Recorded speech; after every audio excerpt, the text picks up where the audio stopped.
మీకు సెక్రటరీలో కూడా సంబరాలు చేసుకున్నారు ఉద్యోగులు. ఎప్పుడు గవర్నమెంట్ మారితే వాళ్ళకి ఏ గవర్నమెంట్ అయినా ఒకటే, కానీ వాళ్ళు సంబరాలు చేసుకున్నారు. అది ఓకే, ఆ ఇష్యూ ఓకే.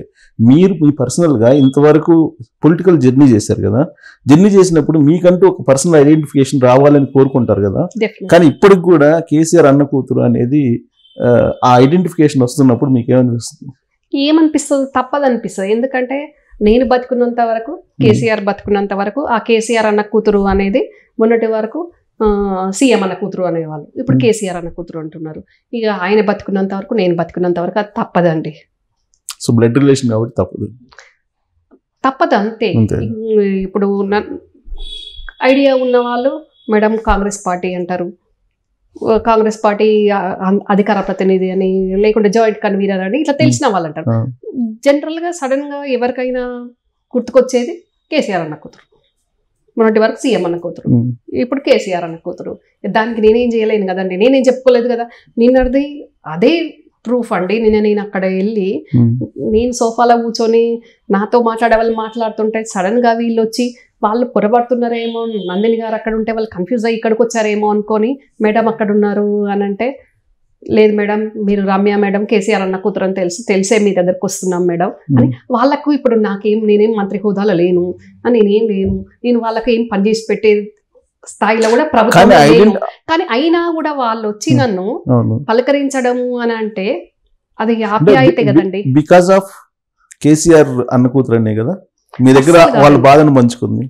బికాజ్ కేసీఆర్ అన్న కూతురు అయితే వాళ్ళు అసలు నన్ను కేర్ కూడా చేయదు. వాళ్ళు పోయినరు, ఇంకా ఏమెందుకు, ఇంకా పోయిన వాళ్ళ చిరునామా ఏమెందుకు అన్నట్టు అసలు నన్ను కేరే చేయొద్దండి వాళ్ళు. కానీ వాళ్ళు ఎంతో ఆప్యాయంగా మాట్లాడినండి, అంత బాగా. నేను అస్సలు ఎక్స్పెక్ట్ చేయలేదు అంటే అది మర్చిపోను కూడా నేను నిజంగా కూడా.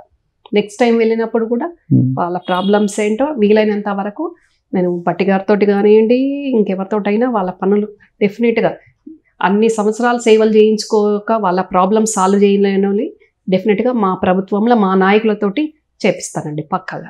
మేడం ఇది విన్నప్పుడు ఫ్యామిలీ ఫ్యామిలీ బ్యాక్గ్రౌండ్ తీసుకుంటే అన్న కూతురు అనే అదే వచ్చినప్పుడు మేము అంతకుముందు ఎలా ఉండేవాళ్ళం, ఇప్పుడు ఉల్టా అయింది అని అనిపించట్లేదా?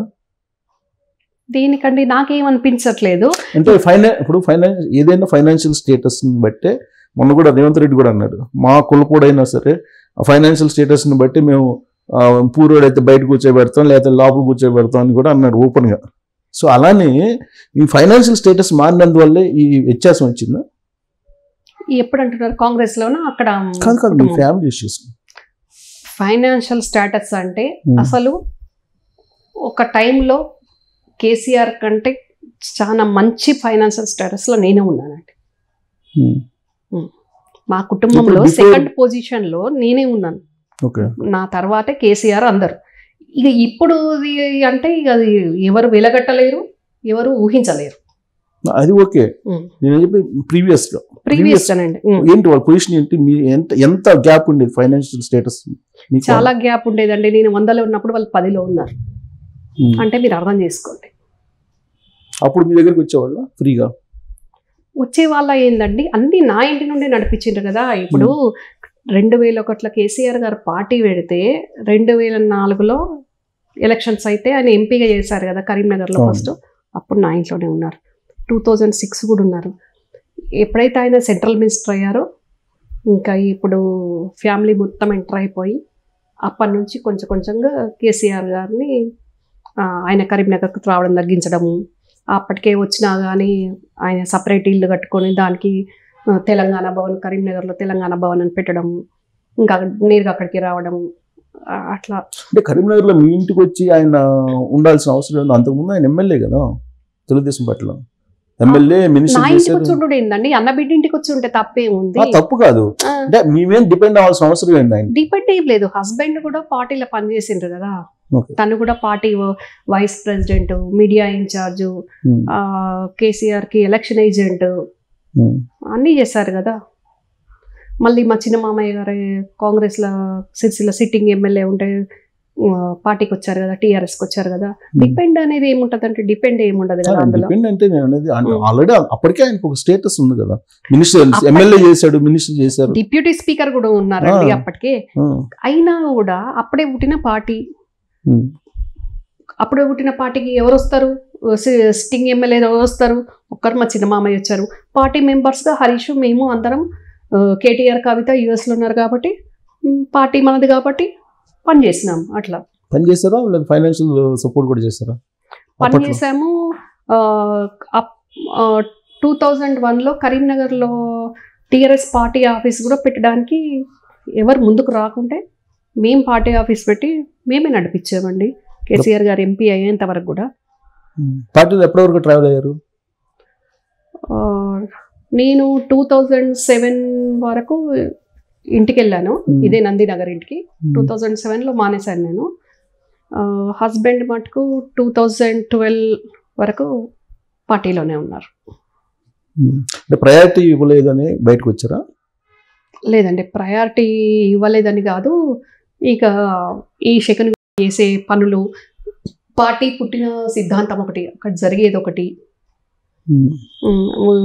ఫ్యామిలీ మెంబర్ చూస్తే ఫండింగ్, బయట నుంచి వచ్చే ఫండింగ్ కానీ ఇక్కడ జరిగే సిస్టమ్ కానీ వీళ్ళకి తెలియొద్దు అనే దాంట్లో హరీష్ ఆల్రెడీ అప్పటికే బాబాయ్ ఏంటి మినిస్టర్ చేస్తున్నాడు, గవర్నమెంట్లో ఉన్నాడు కాబట్టి ఆయన బయటికి పంపించలేరు కాబట్టి ఆయన ఇబ్బందులైనా అక్కడ ఉండగలిగిండు. అట్లా తప్పనిసరి పరిస్థితి. ఎందుకంటే మంత్రి ఇచ్చినప్పుడు అయితే తీసుకున్నాడు, మళ్ళీ వెళ్ళిపోయిండు అని అక్కడ వాళ్ళు చేసే ఇబ్బందులకు నేను చెప్పేది. ఆయన వెళ్ళిపోయిండు అనేది మళ్ళీ రాకూడదు కాబట్టి ఎంత కష్టం వచ్చినా ఏమైనా సరే అని అప్పటి నుండి ఇప్పటి వరకు కూడా హరీష్ అట్లాగే ట్రావెల్ చేసుకుంటూ వస్తున్నాడు. సో మీరు మాత్రం బికాస్ ఆఫ్ సంతోష్ బయటకు వచ్చారు అంతేనండి. సో కేసీఆర్ మీద రకరకాల కొన్ని గాసిప్స్ నిజమో తెలియదు ఒక్కోసారి. అసలు ఆయన తినడానికి తిండి లేదని ఒకళ్ళు చెప్తారు. ఈ మధ్య నేను చెప్పాను కదా ఇందాక, నిజం అది? నిజంగా అండి.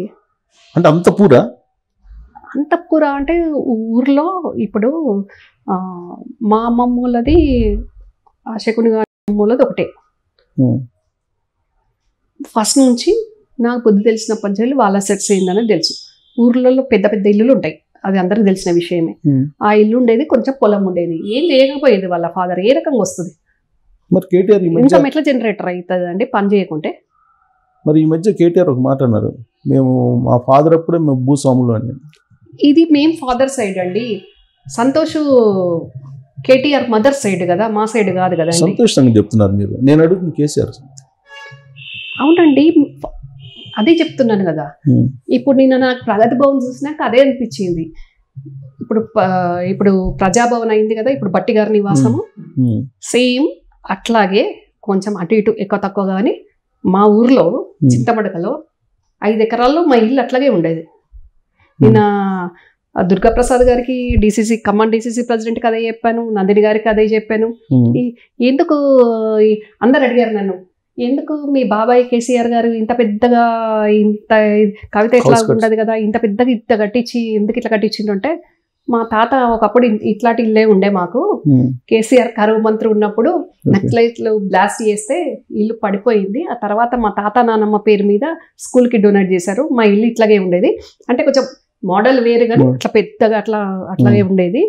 సో ఇక అదే మళ్ళా నేను పుట్టింది అట్లా కాబట్టి మళ్ళీ ఇట్లాంటిదే ఉండాలి అని అనుకున్నారు కావచ్చు. అందుకే చేసుకునే వెసులుబాటు ఉంది కాబట్టి ఆయన చేసింది. ఇప్పుడు అలాంటప్పుడు తింటానికి తినలేని పరిస్థితి ఎందుకు వచ్చింది కేసీఆర్కి? ఎవరు చెప్పారు తింటానికి తిండి లేని? మధ్య ట్రోల్ అయింది కదా, వాళ్ళు ఎవరు చింతమడగలో చింత చెట్టు ఒకటి ఉండేది, దాన్ని కట్టేసి కొట్టారు కేసీఆర్ ని. ఇప్పుడు తప్పు సిఎస్ రావు గారు, తినటానికి తిండి లేకుండా ఏ రోజు కేసీఆర్ అన్నట్టు ఆయన లేదు. డబ్బులకు కష్టమై ఉంటది కానీ తినటానికి తిండి లేని పరిస్థితి ఏ రోజు మా ఇంట్లో లేదండి. చాలా పెద్ద కుటుంబం మాది. ఇది రకరకాలు చెప్తున్నారు. మరి కాల్ చేసిన బీడీలు తాగుతుంటారంట ఒకళ్ళు చెప్తారు, ఇంకొకళ్ళేమో స్తంభానికి కట్టేసి కొట్టాము పాస్పోర్ట్లు కేసులు అని ఒకళ్ళు చెప్తారు, ఇంకొకళ్ళేమో మోసం చేశారని చెప్పి చింత చెట్టుకు కట్టేస్తే ఆ చింత చెట్టుని కొట్టేసారు చింతమడకలు అని చెప్తారు. పాస్పోర్ట్ కేసులు అంటే ఆయన ఫస్ట్ పొలిటికల్ గా ఎంటర్ అవ్వక ముందు అది చేశారు, ఆ బిజినెస్ చేశారు కన్సల్టెన్సీ టైప్ లో. అప్పుడు దుబాయ్ అది పంపించేది, దుబాయ్ శేఖర్ అంటారు. ఎవరి ఇష్టం ఉన్నట్టు వాళ్ళు అంటారు కదండి. అట్లా ఆ బిజినెస్ చేశారు, అది లాస్ అయ్యింది. అప్పుడు ఇబ్బందులు వచ్చినాయి ఎకనామికల్గా, అది ఓకే కాదని నేను అన్నాను. కానీ తిండి లేని పరిస్థితి ఏ రోజు లేకుండా లేదు. కాకపోతే కవిత మ్యారేజ్కు ముందు మాత్రం కొంచెం ఇబ్బందులు ఉండే ఫైనాన్షియల్గా. ఎందుకంటే ఫస్ట్ ఆయన మినిస్టర్ అయ్యిందే 97లో, డ్రాట్ మినిస్టర్ కొన్ని మంత్సే ఉన్నారు ఎన్టీఆర్ పీరియడ్లో, జస్ట్ కొన్ని 9 months ఎంతో అంతే ఉన్నట్టున్నారు 87లో. ఇక అది పెద్ద లెక్కలకి రాదు కదండి. 97 నుంచి 99 వరకు మినిస్టర్ ఉన్నారు కదా. అసలు కేసీఆర్కు డబ్బు సంపాదించాలి అనేది ఉంటే ఆయన ఇన్ని సంవత్సరాల కాలంలో, ఈ సీఎం కాకముందు ఇన్ని సంవత్సరాల కాలంలో చేసుకోరాదా? ఎన్టీఆర్ గారికి ప్రియ శిష్యుడే, చంద్రబాబు గారికి మంచి సపోర్ట్గానే ఉన్నారు, చేసుకోరాదా? డిప్యూటీ స్పీకర్ ఆయన పార్టీ పెట్టినప్పుడు కూడా డబ్బు లేని పరిస్థితే. ఇప్పుడు ఎవడైతే లిక్కర్ స్కామ్లో అభిషేక్ గారు ఉన్నాడో వాళ్ళ ఫాదర్ బోయినపల్లి హనుమంతరావు గారు, ఆయన ఆస్తులు అమ్మి డబ్బులు ఇచ్చిండ్రు. అట్లా ఎవరికి వాళ్ళు మంచిగా ఫండింగ్ సపోర్ట్ చేసిండండి. ఉద్యమం కదా, పార్టీకి అయితే చేశారు. బట్ కవితని కానీ కేటీఆర్ని కానీ యుఎస్కి పంపించడానికి కూడా వేరే వాళ్ళు సపోర్ట్ చేశారు, వేరే వాళ్ళు సపోర్ట్ చేస్తేనే వెళ్ళారు, అంత పరిస్థితి కూడా లేదు అని అంటారు. అవునండి, నేనే చెప్తున్నాను కదా, కేసీఆర్కి డబ్బులు సంపాదించాలి అనేది లేకుండే. ఆయన అప్పటి నుంచి అయినా, ఇప్పుడు నేను చెప్పాను కదా, చచ్చిపోయేంత వరకు కూడా ఆయనకు పవర్ కావాలి, కుర్చీ కావాలనుకునే వ్యక్తి.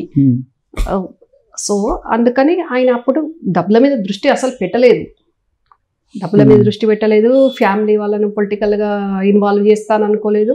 ఎవరికి వాళ్ళు బలవంతంగా రాబడ్డారు. ఇట్లాంటి అవినీతులు జరిగినాయి.